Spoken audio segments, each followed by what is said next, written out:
Joining me now is opinion editor at Newsweek, Batya Ungar-Sargon.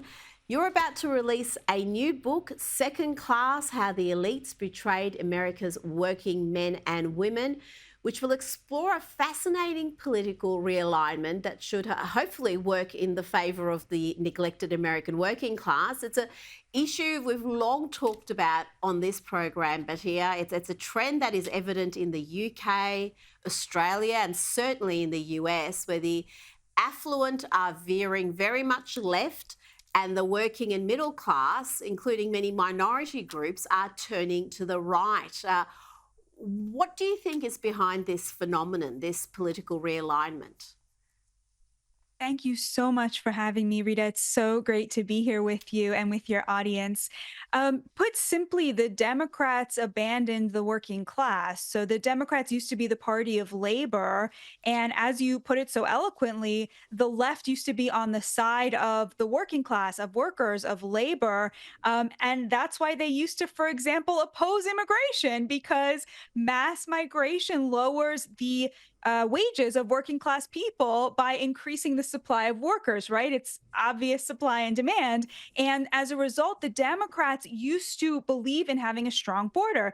Now it's Donald Trump who believes in having a strong border. The Democrats used to have the position on abortion, for example, that most Americans had 15 weeks, right? It's very normal in Europe for that to be Mm. the length Mm. in which you can get an abortion. Now the Democrats believe you should be able to get an abortion into the third trimester, and it's Donald Trump who's running on 15 weeks for abortion, right? The Democrats used to believe in equal opportunity. Now they believe that Dr. King's vision is racist, and it's Donald Trump who's courting Black voters. The Democrats used to be on the side of women and on the side of gay people, and now they are on the side of trans people. And it is Donald Trump who is viewed as being pro gay and protecting women's rights. So, in a way, there's been this realignment, but I would say it's not that minority workers, minority voters are moving to the right. It's that Donald Trump has captured the centrist position on all of these things. And Mm. minority voters are very pragmatic. They are very moderate, and they're looking around and understanding, who is the moderate in this race, despite the fact that the media really doesn't want them to realize that. Well, talking about the media, they have been demented over the past 48 hours because, like you've explained, Donald Trump understands this political realignment very well. Was speaking to auto workers over the weekend who have been incredibly hard done by with Biden's Green New Deal initiatives. Prioritizes EVs, Chinese made cars over American manufacturing. And the workers know that. And so when Donald Trump said there would be bloodbath in the American auto industry, they understood what he was talking about, but the left's trying to paint this as a threat of violence and literal bloodshed in the streets. Tell me about that, and tell me about this Green New Deal, what it means for the American working and middle class. Absolutely.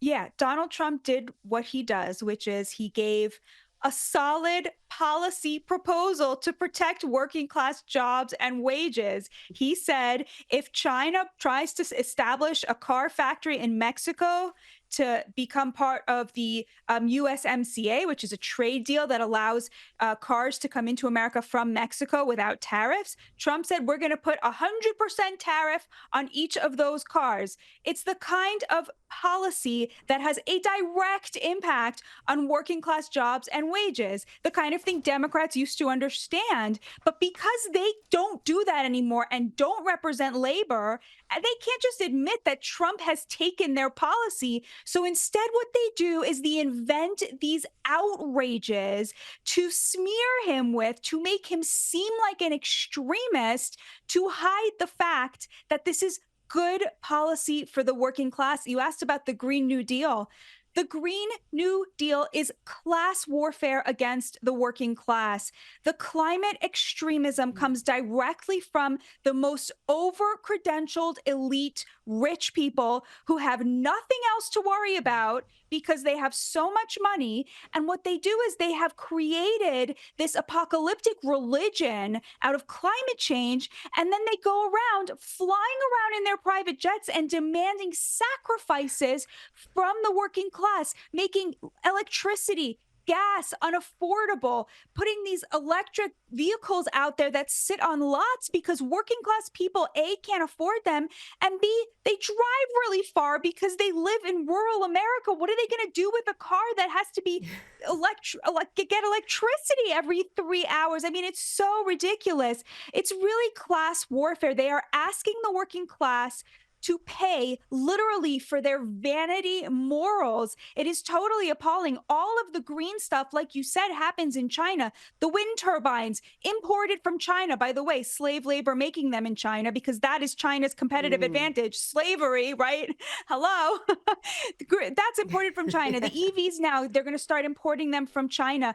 The Green New Deal, getting rid of the Keystone XL pipeline, which was going to have 10,000 union jobs, good union jobs. And all of the green jobs are minimum wage, no benefit temporary jobs.